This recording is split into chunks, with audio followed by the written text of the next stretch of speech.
piena facoltà. Egregio Presidente, le scrivo la presente, che spero leggerà. La cartolina qui mi dice terra a terra di andare a far la guerra quest'altro lunedì.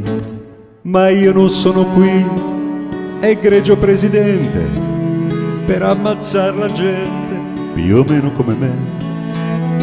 Io non ce l'ho con lei, sia detto per inciso, ma sento che ho deciso e che diserterò.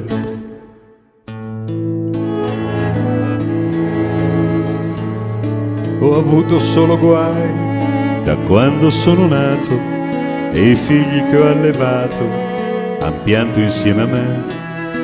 Mia mamma e mio papà ormai son sottoterra e a loro della guerra non gliene fregherà. Quando ero in prigionia qualcuno mi ha rubato mia moglie e il mio passato, la mia migliore età. Domani mi alzerò e chiuderò la porta sulla stagione morta e mi incamminerò.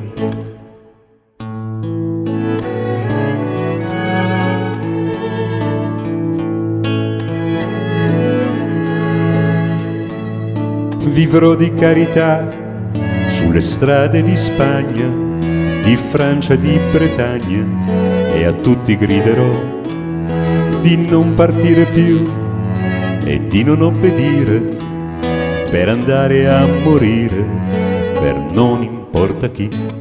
Per cui se servirà del sangue ad ogni costo, andate a dare il vostro se vi divertirà. E dica pure i suoi, se vengono a cercarmi, che possono spararmi, io armi non ne ho.